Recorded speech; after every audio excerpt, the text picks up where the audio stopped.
Looks like we've got a full group of audience here anyway. Yeah, just Thank going you, through everyone. everybody. Yeah, welcome. Yeah. I see some familiar names. Yeah. It's been a little while, so we'll probably some new names, some past ones that have probably been just anxiously waiting for the next webinar to happen. Sure. Work happens, life happens, it all just happens. Right. So, Exactly. so I'm just going to turn on this. So today, I'm just trying to make it so that everyone can chat here. Okay. Everyone, there we go. Perfect. So today we wanted to kind of focus on a couple topics and trying to do this so that, and we have a list of them, just kind of areas of discussion and how it ties in not only to your regular business practices, but also how you can also tie it into your leads as well, whether it's how you're communicating with them, incorporating into your drips, whatever it might be.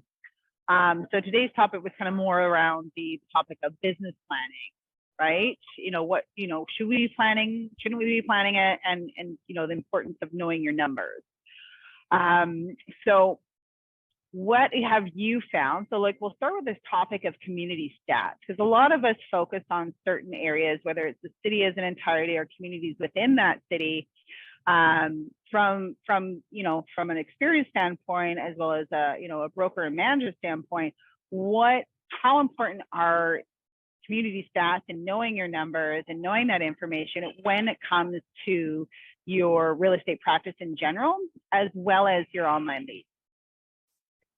That is actually a really good question. And you know me, I get very fidgety. So it's not that I'm bored, it's just no worries. I'm always moving.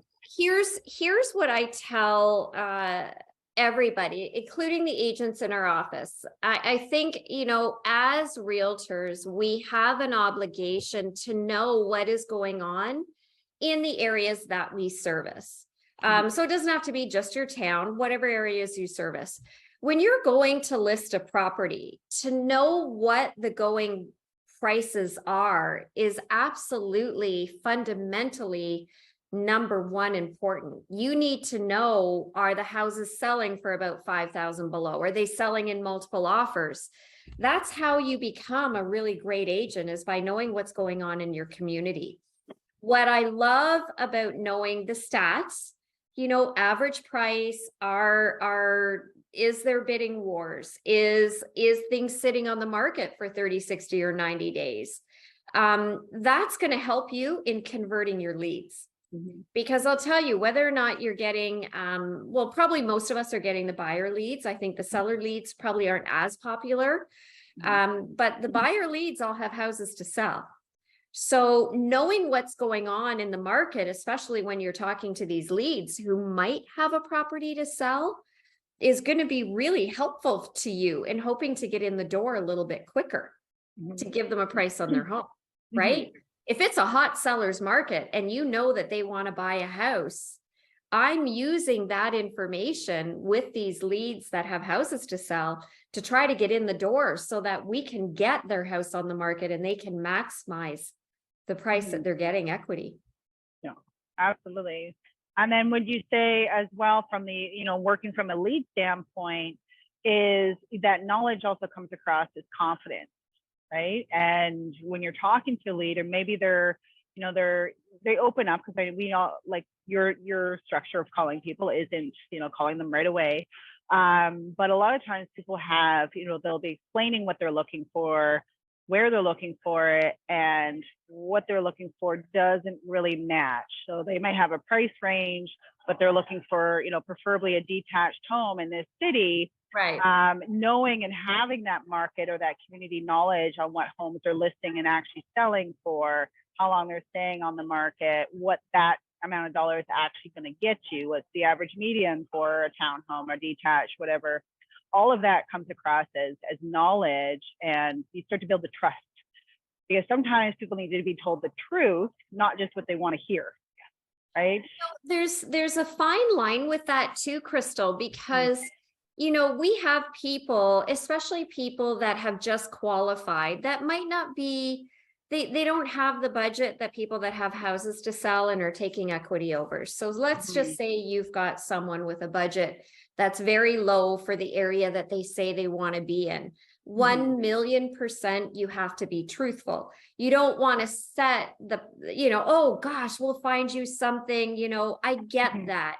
But I'm also very careful that I don't want to be a Debbie Downer, because I do have somebody that's approved and I do have a low budget. And now maybe what I want to do is I want to now say, why don't you think about here and here where maybe that budget can work? Are you okay to go a little further east or north? And can we look into transit for you? Because I don't want to lose somebody who says, no, I need to be right here and right here only, because I know I've got a deal here. Yeah. So it's my job to say, okay, well, why don't we just simply tour somewhere that's 45 minutes away and just see how you feel? So I'm really careful when I'm dealing with that, because I want to be able to sell them something. Yeah. I'll do everything I can to help get them out of their target area so that they can at least get into a home. Yeah. Or if their budget's small and of course they want the 4-bedroom, 5-bathroom home, but they can afford a 1+1 condo. Yes. Am I going to introduce them to a condo and just see, right? Yeah. See how you feel, or how is this? Yeah, because we all have our dreams and goals and aspirations of, especially first-time buyers, of where we want to be. How I looked at it when I was first buying was, this is just my for now home. This isn't my forever home. This is what's going to get me, situated into the market. It's not forever. Right. It's, at least I've got something and it worked for the most part. Right. And it's, but not everyone is as simple as that, right? It's harder I imagine for you to find some of those people where they have an expectation, but their budget is really limiting, to have this dream of owning a townhouse or a detached home, and all I can afford is a condo, right? It's emotional roller coaster as well, I can imagine, when you're dealing with those. Yeah. I mean, let's face it, our buyers in the last 2 years in really most of the locations have gone through a lot. We have people that have been looking, during the bidding wars times where they weren't able to secure a home. But I really, really do everything I can to somebody whose budget might be very minimal, to really say, as long as you have time, we can find it. But, we're not going to find it in 30 days. If it takes us a year or longer, let's just keep looking. Only because I never want to lose a deal just because I'm not willing to go the extra mile or distance. Or to introduce them other distances, other areas. Absolutely. That's the way I see it. Well, that makes sense, because again, sometimes it's not a quick, okay, we're ready to go. And, within 3 months, you've got an offer in, accepted, and, they're moving in the near future. Sometimes it's not that simplistic as much as we would hope every case was, easy peasy. It's not, you guys all know that. But we do want it. It even goes too with those people that are selling, especially those who haven't been in the market for so long. They have, and just listening to calls, is that they have this expectation, or they don't even realize the value of their home, for one. And then they want to be buying something. Okay, well, here's my budget. Well, what's the end goal here, right? Because this is what the average, without having any kind of CMA done on your home, this is what the average, sale price of your type of home is right now in the city. And what you're looking for, it's let's look at your numbers first, right? Then make a decision from there, based on that. Because again, I've listened to calls where the seller wants to buy something that's actually below the value of their current home, because there was no market knowledge on their part, right? So that's why I think, with a lot of our leads, the way that I put my drip campaign and I created it was, I'm always talking about the areas that I service, which I always use a really large area. I'm comfortable with that. And that's me. But in my drip campaign that goes out to these ones, I'm constantly saying to them, you know, I service these particular areas because I want them to know that I can go and give them a price on their home. I want to get in the door. And as I'm showing them properties, one of the biggest things that I'm doing is always telling them that step one in the buying process, if you have a house to sell, is getting a realtor in the door, right? I'm always telling them step one. So I'm very aware when I'm showing my leads houses. First thing is, do you have a house to sell? Do you need to sell it? Right? Most do. And then like, okay, I know with my commission sales hat that I got to get in that door. Right? Yeah. So here's the thing that people don't realize about realtors is it is so much work involved. And when you're working with a buyer, it is up to us to make a lot of these things happen. You don't want to be that type of realtor, correct me if I'm wrong, everybody, that is waiting for them to say, oh, you know, Tara, by the way, would you come and give us a price? Right? I want to be the one to say it. I want to be the one to continue to encourage them that I'm more than happy to come and do it. It costs them nothing. Yeah. Right. And then that's why I get so many listings, because they're like, yeah, you know what you're saying is right, Tara, I probably should. And I'm like, yes. Right. Well, it also, you know, once you, and even then, you know, some people aren't ready to move just yet, but it's that personal encounter with that person face to face that makes, in many cases, the world of a difference. Yep. Right. It's not, you're not just a voice on the other end of the line or a name coming across their email or a video in their inbox. You're now a person standing right in front of them. It's a lot more personal. You get a good feel. You start to establish that relationship that much deeper, and people start to feel committed to you just simply because they've met you.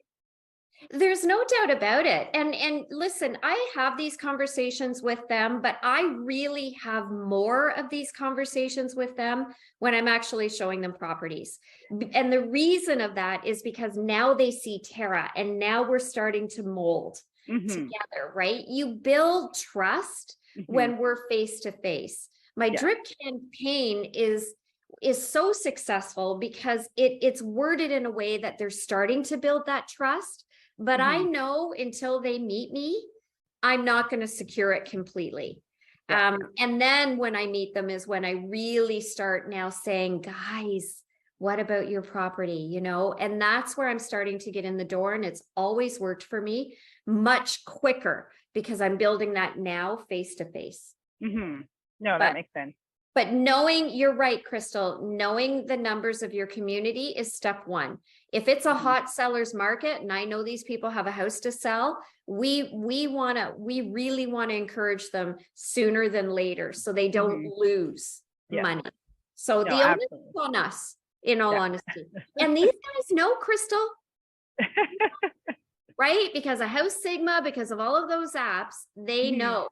And here's why I feel it is really important, because if all of you, and feel free to chat, guys, if all of you have looked at House Sigma, you know, you've got a property on the market, you go on the app, it says the estimated market value is X, and you and I know that's a bit low.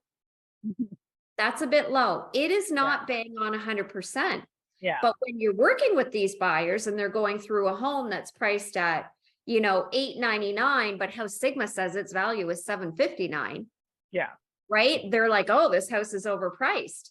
So knowing what's going on helps also educate the public that some of these apps only go by what's gone on the street. They don't go by what's sold behind and what's sold down and the next block over. Any online price. Sometimes you look at it, it's like, wow, I'd really love for my house to be valued that much, but I know it's not. Right? Or it's way too high, right? It's one or the other. It's either way below or way too high. Now, in connection to the community stat, previewing homes, Do you encourage the agents in your office to do previewing of homes when they're listed, going on tours and checking out homes, and how Please. that would also connect to the community stats and knowing your numbers as well? Here's what I tell everybody. As you know, I'm the manager here, so I do a lot of the training. I tell everybody, if you're going to show a property, what a better way, we don't all have time to do this, but if you're going to go show one house on a street and you happen to notice that there's 2 more for sale, feel free to book all 3 to show your buyer. I think that's a great comparison, but what a better way to say, by the way, I actually previewed the other 2 earlier in the day. Here's how it compares to the one that we're seeing. Yeah. When you're going on a listing appointment, I cannot tell you enough that if there's current active listings on the street, if you take the time to preview them before you walk into the door of your listing appointment and say, oh my gosh, you know, I looked at the other 2. Here's how your house is better. Hopefully it is better. Yeah. If it was negative, I don't know if I would, right? Yeah. I think that's a massive selling feature. And what a better way if you're a newer agent to start previewing listings, you know, pick a neighborhood, preview to get to know what the layouts are like, what the models are like, so that you can, going forward, educate your leads so much better. Oh yeah. I know right away, if I'm working with a family that's got 3 or 4 kids, I know right away, probably a bungalow is not going to be what mom and dad wants, because they want the kids, the living room on one floor and the kids on a second, right?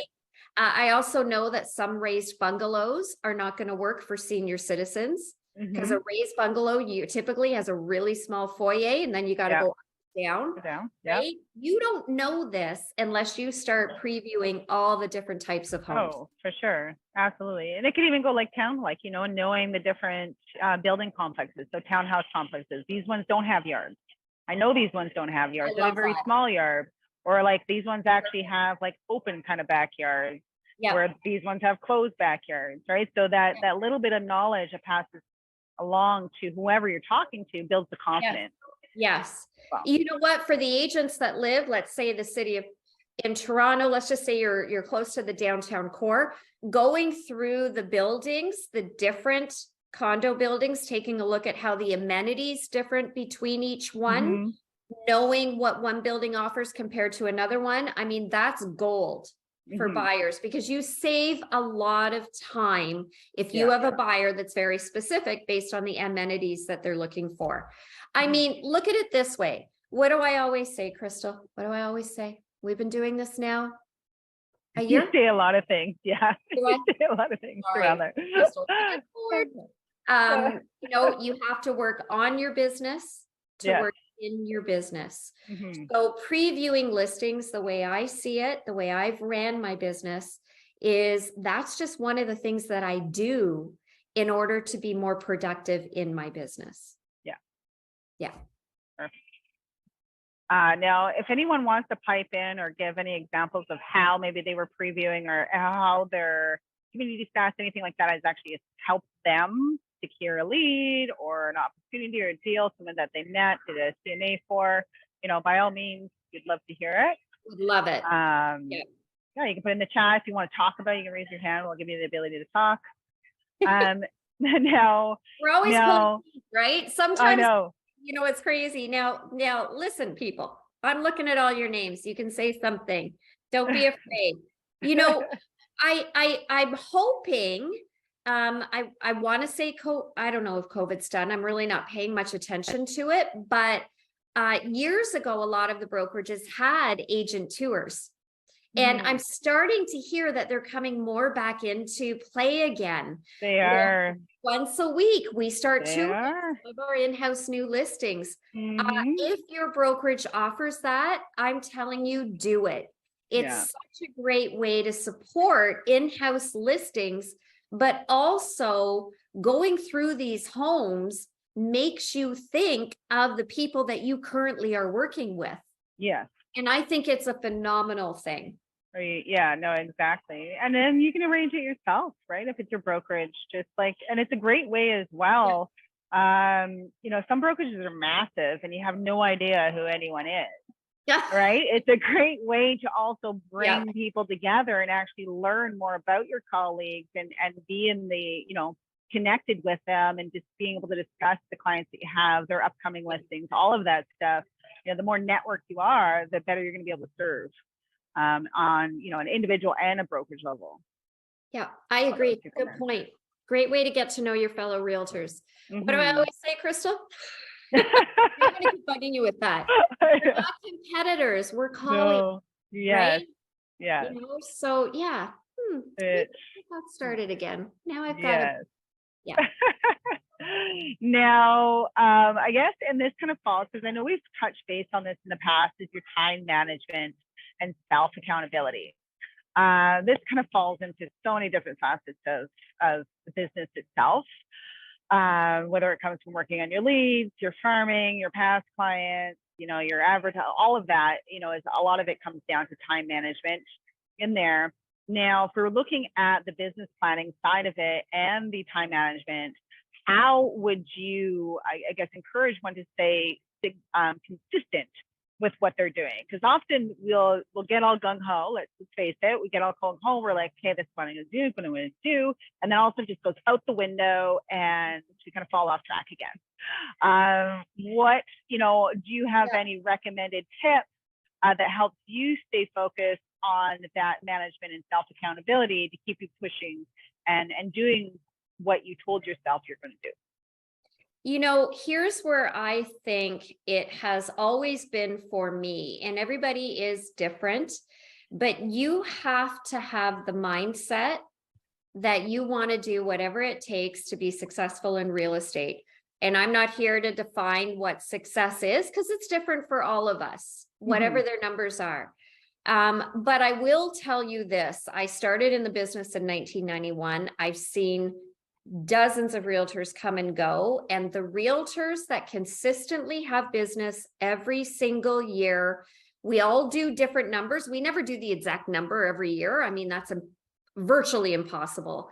But the ones that regularly do business are the ones that do a business plan. They know exactly where the return of investment is coming from. That business plan includes, Crystal and everybody, 4 pillars of their business that they constantly work. And they're the ones that do time blocking. So time blocking is, I know every day from this time to this time, I'm going to be working on this. Maybe that's your lead gen pillar, right? And then I know every day, or at least twice a week, I'm going to be time blocking to do pillar number 2, which might be your farming pillar. Right? These agents that you see successfully running a business consistently every year are ones that actually run a business just like a normal CEO would do. The agents that run by the seat of their pants, right? Oh, I finally got a buyer. Now I'm running with a buyer, but I don't know where my next business is coming, but those are the ones that are consistently in the highs and the lows of real estate. Yeah. So what it starts with every year for me is the business plan. I want to know where my business came from the previous year, because that tells me where I need to spend more money. What pillar did I not get? What my target was? And now I need to either realign my pillar or invest more of my time in my pillar. Right? And that's what I do. Time blocking is everything. Anybody that knows me, Crystal, I may be a workaholic, but I will tell you, I worked so hard to be a realtor, and I will never allow myself to let myself down. And I know that I have to be sitting at my desk every single day and doing what I do. And then I fly with my clients. Yes. So a tip that I've done over the years is, I know, because I'm a morning person, that I am way more productive here. Like, I'm pointing to my laptop. I'm way more productive in the mornings on my laptop. I can make my calls. I can do my leads. I can do all of that stuff mornings. So when I'm booking showings, when I know I got to fly, I do everything I can to be doing that around 12 or 1 o'clock in the afternoon. So if a buyer says to me, hey, Tara, can you show me a property? You could ask all of them. I'm always replying back, how does 12:30 tomorrow work for you?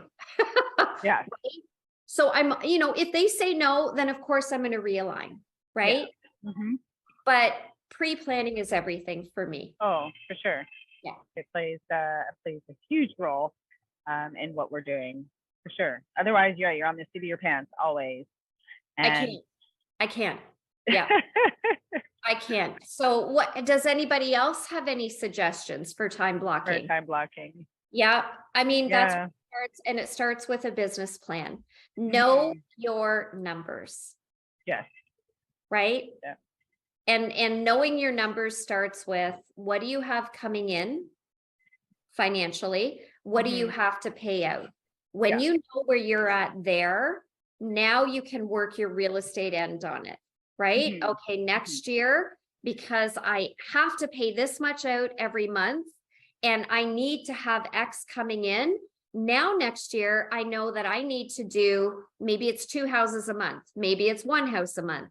Maybe it's 3, right? Now you've got something to work with. Yes. Yeah. Yes. And I find too, so previously, obviously this role is a little bit different.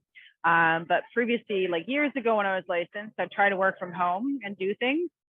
Couldn't do it because it was like my own self accountability, and there was always something else I could be doing. It was like, creating your own, excuses, right? Oh, I can do that. I'm just gonna go do this. Oh, I'm just gonna go grab a snack. Oh, I'm just gonna. So I found myself, I was never really productive because I was always finding something different to do, because let's face it, what we're doing all the time isn't always super exciting, right?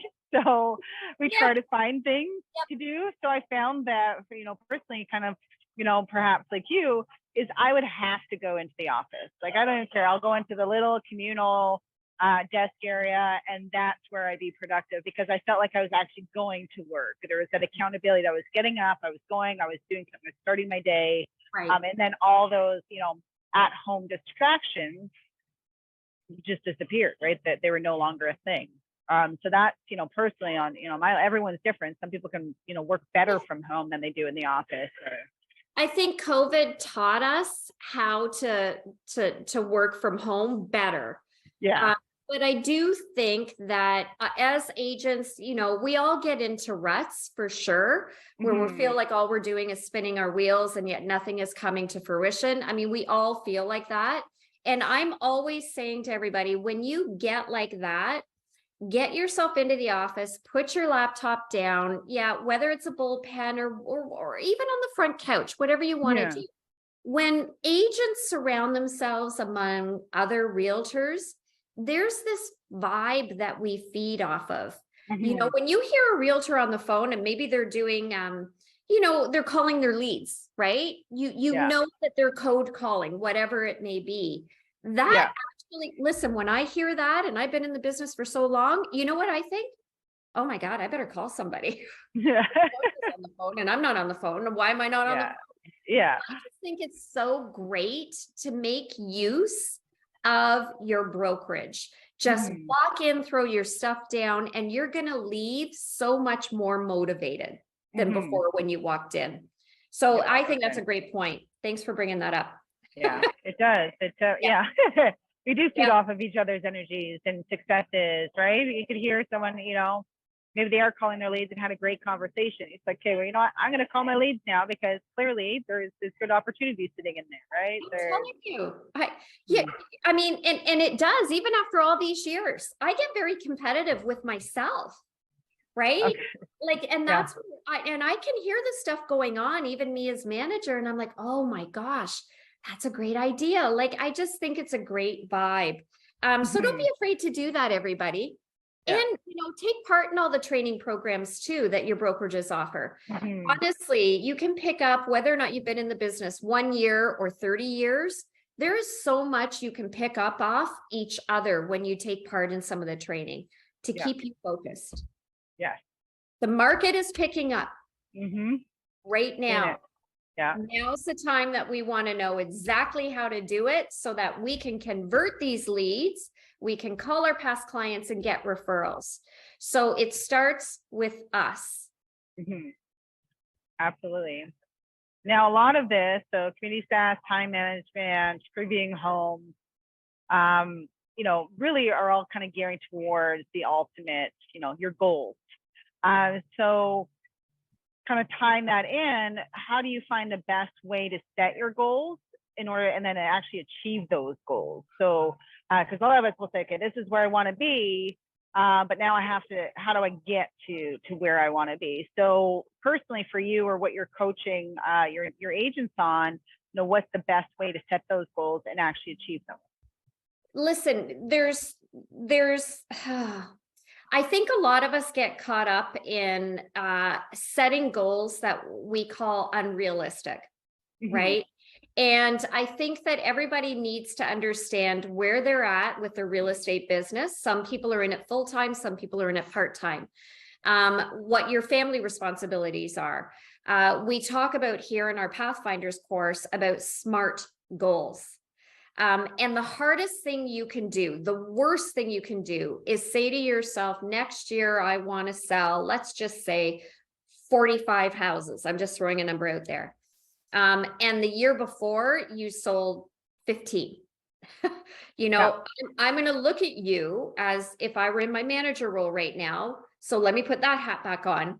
I'm going to look at you and say, how is it possible for you to go, from 15, which was a great year, and do 45? Is that for you and your family and the time that you have, is this a SMART goal? So I look at it this way. I look at it as set a goal that's extremely realistic. I'd rather have a smaller goal and beat it because I'm super competitive with myself, than set one too high and not even get close to it because now I'm going to beat myself up over it. So if you think your goals aren't in line or they're realistic, review it again, and don't be afraid to talk to your broker of record, your manager at your office, get another opinion on whether or not it in fact is a realistic SMART goal. Right? But we don't want to get it so small either. No. Say, oh, okay, I'm only going to do 2 houses this year, but really you could have done 20. It's setting something. You want to gradually take those steps, and sometimes you may take leaps, right? Some years, right? Or your business just takes off at some point. But it really is important. I think, again, I'm going to go back with, as I've watched realtors come and go, it all starts with that business plan, and that business plan is including your goals. That's what's all part and parcel. So if you know what your target is, most of us will work and do everything that we can to get to that target. No, and as like you said, and it's breaking those goals into bite-sized pieces. Right. So, what am I going to do this week? This month, the next 3 months, that sort of thing. So if we take that big ultimate goal and break it down into smaller little steps of accomplishment, then that's when you start to actually hit the larger goal. And that's exactly what, if you look up the definition of SMART goals, the M is for measurable, right? So you're going to take your goal, maybe you've got something for the year, and then now we're going to break it down to monthly, and now we're going to break it down to weekly. What do I have to do weekly to make this goal monthly happen? That's now going to get me to my yearly goal. If we can take that and bring it down to a monthly thing, honestly, it's a lot easier to attain. And it keeps you motivated because you're hitting those little milestones. Right. And I guess my question now to everybody that's listening is, when we first entered real estate as a field, who ever imagined that it's these types of things that we have to do behind the scenes in order to make our real estate business work? Right? We all got into it thinking, well, I'm going to make this looks easy. You're looking from the outside in, right? It's so easy. when I Fun. You do get to go my look at business, houses and oh yeah, I mean, we all fell into that. And now yeah, when we're trying to survive, there's a lot of realtors out there. There's business for all of us. yes, We've got to take the business planning, just to let everybody know. Yeah, I hear you on that, Katrina. yeah, It's not something that happens in an hour. When I really start looking at my business from the year before, I always do my business plan no later than mid-December. Because I already know 99.999% of my numbers and what I've spent and my budget. But I'll spend not all day every day, because numbers are not my thing. But it'll take me a week to really narrow down what my SMART goal is for myself and my team. yeah. You know, so yeah. It's not always simple to determine. No. Figure it out. And just so you know, I hate Yeah. every single minute of it. It is not fun. Ask my broker of record, Louis, because he's really into doing the business planning. I mean, he just exceeds numerically on that. And I complain, I almost cry. It's torture, but I know I can't operate without it. Yeah. There's, all the processes of any job really out there. There's always going to be, certain aspects of it that we just don't care to do. But we know how important it is or why it's needed. It's just, it's not always fun and exciting. Yeah. Very true. Very true. Awesome. Does anyone have anything that they want to, provide insight on, anything that they're doing with respect to business planning or setting goals and what they do personally to achieve those goals? Because, a lot of us do like to set goals for ourselves and aren't always as great at accomplishing them because we're not creating, reachable goals. Or having a plan on how we're actually going to reach that goal. We just know this is the goal. This is where we want to be. So if any of you guys have any, methods that you guys are using that is allowing you to actually achieve your goals, your little milestones, by all means, throw them in the chat or raise your hand. We can give you the opportunity to talk on that because Crystal, what a good thing for a lot of people to use is a lot of the real estate CRMs. They have built-in tracking now where you can plug in different numbers and put your goals in, and they actually work to remind you of what you have to do each week and so forth. You can put your deals in there and it'll remind you, okay, you're on track, but you need to do A, B, and C. I think, for what a lot of realtors fail to do, or they might do it too late, is invest in an actual real estate CRM. Because I think it can keep a lot of us on the right path in order to know what the numbers are. Yeah. Right. And it gives you a program. Some of them will even throw out the pie charts and all of that for you. Yeah. And that might be something, if you guys haven't already done it, is just to sort of look into and see if that might help you stay on what your SMART goals are. Absolutely. I mean, I have a real estate CRM, but I also have a whiteboard because I know when I'm in my office, I need to look and I need to see all of my people's names and know exactly what I want to do. It's a reminder for me, right? Don't give up, Tara. You got this, Tara, right? Yeah. No, absolutely. Looking at the names, right? You're looking at a goal, you're looking at who you need to keep top of mind. Those things that you're constantly staring at. Yes. I am going to throw 3 different objections at you. So this is kind of off topic because it's kind of figured those areas there. Okay. So these, whenever we encounter objections, so we like to, present them to you, to Nick, to Beverly, just to see how everyone, the 3 of you, how you respond to them, or, because they're often different because you guys work through databases and handle your clients differently. And they're often off of chat groups or real estate groups where people are asking questions on how to handle these objections. So we just like to present them to you guys. They're nothing overly complicated, I hope.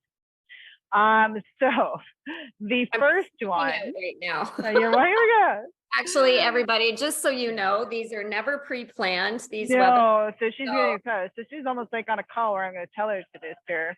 Yeah, So this is, let's say you're on a CMA, you're doing something, you're providing them with an evaluation, and the seller goes, well, the other agent I interviewed has sold 15 more homes than you this year. So you're kind of being thrown with this, right in your face. Okay, yes, this producing agent has sold 15 more houses than me. How would you handle that? As you know, from trying to get the listing, if somebody was throwing out the competitor's numbers versus your numbers. that's a good question. Yeah. That's a good question. I think, I'm going to go back only because I've been in the business for so long, but when I'm training our new realtors who are brand new, fresh in the field, and that's going to be an obstacle that they're going to come across. I always say this, experience isn't always the years you've been in the business, and experience isn't always the deals you've done. Yeah. So I like to throw back on the fact that you are constantly training, you are involved, you are supported by your brokerage, your other realtors in your brokerage support your listings. I would throw it hard on the fact that I work with, if I'm going to use this brokerage, for instance, 156 other agents that work with me to get your house sold. And so I really would say try to divert as well the person sitting at the table away from this number. And I would start to say, here's what I do for you. This is what's going to make me different than the previous agent, because you're not going to know what their services were. Yeah. And then really lay in your services. And I think when I'm at a table with a seller, no matter what, I always say this: thank goodness we live in a time where gut instinct is the reason why most people pick realtors now. It's not about the car I drive. It's not about the brokerage. It's about me. And when I say that to my sellers, they're like, yeah, that's right. Right? So I really would throw in, how do you feel about me? Right? Does that help?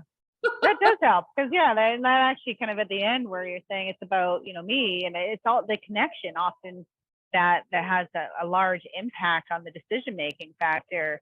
And I'm just thinking that I was like, if I had some sleazy realtor that sold 15 houses more than the other realtor, but he just kind of gave me this or he just gave me this feeling that was just kind of like, I don't really feel comfortable around you, whatever that energy is, I'm going to go with the person that is giving me a positive vibe, right? I feel comfortable around them. I feel like what they're saying is genuine, and then I'm going to be taken care of.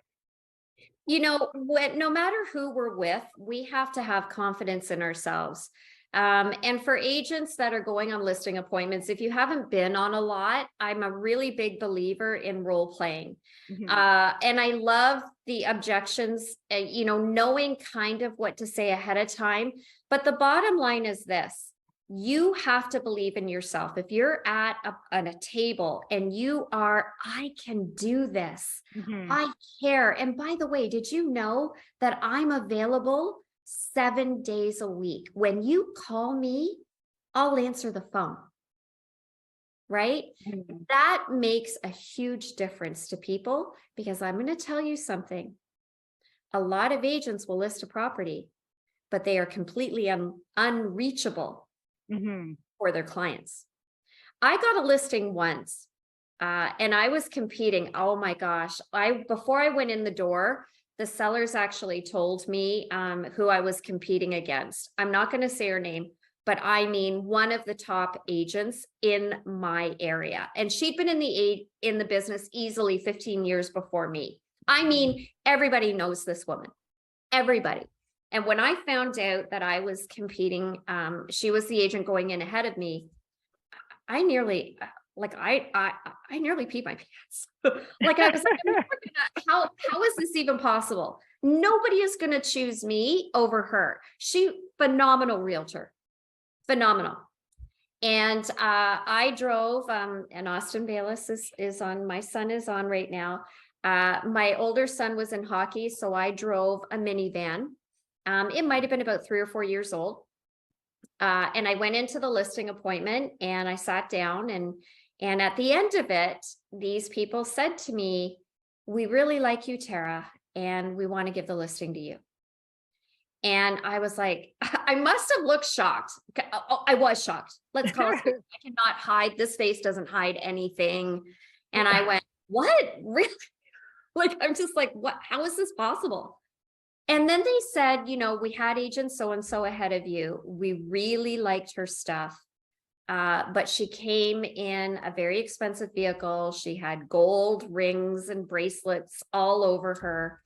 And they said, "We don't think she needs the money." And I went back and went, holy smoke, so I learned after that, just go in being Tara. Mm-hmm. You know what I mean? Nobody needs to know what I have, what I do. There's nothing personal, but people's perceptions are very, very, very, very. They are. You watch, right? Well, it's like if a contractor pulls up and he's driving like a $300,000 truck, and you're like, oh my gosh, how do you afford that? Right? You start to think about, like, are they overcharging me now? Because like clearly you've got so much money that you can buy this ridiculous vehicle that's not really necessary, right? So people do perceive successes as well, and how we flaunt ourselves. So a lot of people do look at that, not always in a positive. It's not always going to earn you business that way. Right. Awesome. Now I'm like thinking, thinking your market, thinking of who this person is. I will never say it, because honestly, amazing. There's only a couple that came to mind that I know of that do that, but they're both very successful at what they do. So now a polite way. So this isn't necessarily an objection, but more of like a polite way to explain to people why they need a pre-qualification. So, and there's a lot of different scenarios that can come into this, right? So maybe it's just like introducing them to the idea of like, this is why you need to get a pre-approval, or perhaps you're getting some resistance when you are encouraging them to get that pre-approval, right? So what would be a polite way that you would go about, or what you guide others on, getting individuals to, get that pre-qualification done? Well, here's our responsibility as a buyer's agent. My job is to protect you. So when we do an offer and we make it conditional on financing, if you're not pre-approved, you will never be able to be approved within our 5-day conditional period. Mm-hmm. I can't protect you. So I always go that route. I don't say I can't show you properties because we don't know. I don't say any of that. I say, how can I possibly protect you? If you decide you want to do an offer on a house that's 1.2 million, I can't, how can I possibly go forward with that when we don't know for sure? Yeah. And when I word it like that, they seem much more willing. I think when we see a little hesitation, a lot of people are under the understanding that if they shop for a mortgage, it's going to make their credit score less. Not everybody has a good credit score. And I definitely think there needs to be a whole lot more education in regards to the fact that you now have the right to shop. It doesn't cost you anything, and it helps me be able to protect you. So that's what I do. Good. Yeah. That's good. That's a good way to explain it, actually. Protection, especially that. Now, what would you say on the point of somebody that is, and again, we know that you work your leads in your database a little bit different, but let's say you're doing one of your calls and the person's actually now engaged in a conversation with you, and you've learned that no, they haven't gone through that process yet, but they're looking at homes between what have you and whatever price. Do you, at that point, when you're talking to them, why they might want to you know, why you would encourage that they might want to go and get that pre-approval done? Is it the same kind of approach with respect to that, or how would you approach those people? Yeah, same approach. You know, I think when we're talking to these people, we can kind of get an idea if they can get qualified. You know, if somebody says to me, listen, Tara, I've got a house to sell, you know what I mean? I'm already knowing, okay, he's probably got some equity. There's probably going to be a qualification there somewhere. Yeah. Certainly, I do think what people think their number is going to be is certainly not usually the number. It in fact ends up being when you do get qualified. But I do 100% say this, if I'm getting that gut feeling like there is a pre-qualification there, I'm okay to show them a house or two, but I am not okay to go forward with any offer unless I know what that number is in order for me to make sure that I'm doing my job properly. But I do think that if someone is consistently giving you all the reasons under the world why they haven't, or they won't, or they're not ready, then I think you need to kind of set the pause. Yeah. You know, all you can do, I'm one that likes to have control to a certain degree. I'm not but I like to be able to say to these people, let me have my mortgage broker give you a call with your permission. And let's just see where you're at, costs you nothing. And then if they say, okay, I give that to our mortgage broker, he will then make the call. Then he keeps me updated, because these people aren't keeping me updated. And they're not going to make the call, right? But yeah, there are times that there are people that if they're not going to do it, I mean, listen, there's another lead coming in that I can sell a house to. Yeah. No point in stressing over it. No. Which is, And, you know, they know that they have to be. It's not like the public isn't educated, you know, that they actually do need a pre-approval. So I feel like, you know, with agents, I think that we've learned when we see red flags or we get that feeling in our gut, that we need to kind of take a pause. We've helped them enough and now move on to the next. No, there's definitely, I've heard some stories of those funny feelings, just sometimes where the money is coming from, and in just various situations, right? Where it's like, this doesn't feel right. Something feels off with this situation. Always go with your gut. I'd like to believe I'm wrong, but I really think, especially with our FinTrack laws, guys, you know, we know if they've got money in another country somewhere that there is a whole process to get it over. And that process involves a police clearance on the money. So I'm not doing an offer anytime unless I know that the money has been cleared with an official police clearance. So yeah, definitely know your stuff for sure. And ask if you don't, right? Don't be afraid. It's not something that's an everyday, you know, situation that you're encountering all of these things, right? Stuff that, you know, you might encounter 20 years after being in the industry. It's the first time encountering something like that. So now, how would you handle the, you know, an ejection where, you know, maybe you're, and I know your approach is very different. So, but, you know, somebody that you're encountering or calling, whether it's a lead, maybe you've met them, maybe you showed them a preview home, but their response to you is, we're not ready to work with an agent yet.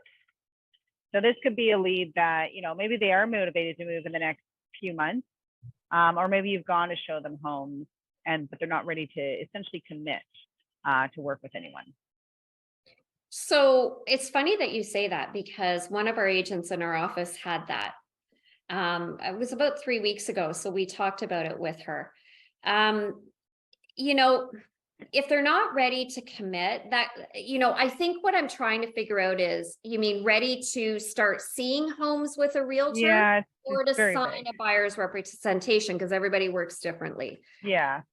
So if I have a buyer that's talking to me about seeing homes, but is hesitant to see homes with me at this point, some buyers maybe just want to go through open houses, right?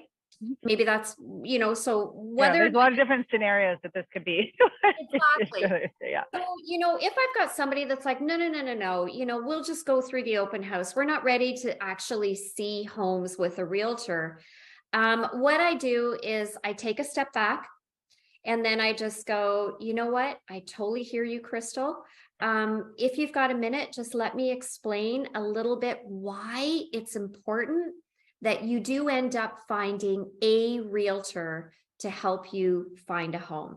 And then once I go through a home with you just one time, now I know exactly what you're looking for, the room sizes you need, the area that's important to you, because these are the things I ask you. How's your furniture going to fit in this bedroom? Will it fit?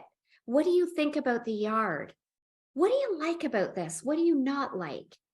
And then once I start going down that route, then I say, did you know that before the listings hit all the public sites, I see them first? So when I've actually worked with you and showed you a home, now I know what you're looking for. And when I see it come up on my MLS, I'm going to send it to you first. Mm-hmm. And I have yet to have a buyer, after saying that, go, oh, yeah, that makes sense. Yeah. And then I always say, you don't have to commit to me right away. I'm not going to hold you hostage. And then I get them in the car. Yeah. It's a You straight hold them hostage for 60 minutes. Straight truth, right? Yeah. Listen, and there's some agents that will say, I think both of us need to decide if we're okay working together. Yeah. What a great way is just to say, is this relationship going to work? But I'm not going to know unless I show it to you. Yeah. Yeah. Right. No, that's the truth. Because it's not just, the deal, because sometimes you gotta click, right? It's very important. And you will I'm sure you've come across people that you're like, yeah, no thanks. But you're I try to hold tight, Crystal. I try. I'm not a deleter, but I will tell you, and we're all gonna have it. I don't care who you are. There are times that when you do discover what these people really are like, which is after they've done the deal, and then that I'm basically, okay, these ones do not go on the Christmas card list. Yeah. They're not on, right? Yeah. Once is enough, I'm good, right? Yeah. Like good. I've had my dose. I think it's true. I mean, there are scenarios where personalities just don't match. I would love to say, it's all unicorn and butterflies, but and it's not necessarily the person, it's just the personality. They could be a great match for somebody else, right? That has, a connecting personality. But there's people all over in this world that we just don't click with. There's people you click with right away, and people you click with, but it takes a little work. And then people that you just like, you're not my person. You're not my person. You're not my person. Oh my God. Causes me stress. But so Austin says it's important to always remember how you deserve to be treated. Yeah. Listen, this goes down a whole other road, but we've all experienced clients who treat us horribly, and you're just hanging into the end. But I'm a big believer, through my experience, through trial and error, that I wish in certain instances I had have put the boundary up and been able to say, I'm not going to take this abuse from you anymore, because there are some that are very unkind. Yeah. Not too fewer. No. Okay. Yeah. Just before we go here, we have a question from Sabrina that kind of ties into the mortgage broker. So if you have somebody that says they have a mortgage broker, do you ask them for their mortgage, their contact information for that mortgage broker? And if you do, or if, let's say, other people do, how would you handle it if they weren't willing to give you that information? Is that a big deal for you that you don't have their mortgage rep contact details, or do you try to get them? I certainly like to know if they've gone to a bank or a mortgage broker. If I have red flags about some people, I think that it's a good idea to always ask for a copy of their pre-approval. At the end of the day, fortunately, I've been lucky as manager of this brokerage. I've also seen where people say they're pre-approved for X, realtor's gone and done an offer only to find that they were actually pre-approved according to the letter, less. Yeah. So listen, if somebody is refusing to give you the information, I wouldn't be as concerned if they're not giving me the name of the person. But if I'm saying to them, listen, in order to protect you, can I have a copy to keep on file of your pre-approval? If they're refusing to give that to me, a red flag is going to go up, and I'm going to have that conversation with them. Right? Yeah.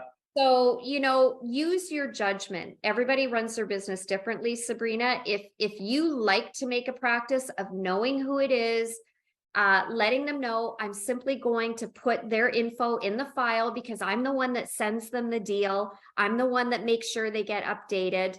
Then you do what you think is best. And I think it's a good practice. Perfect. Awesome. Made it through the hour, and you made it through your objections. Okay. Yep.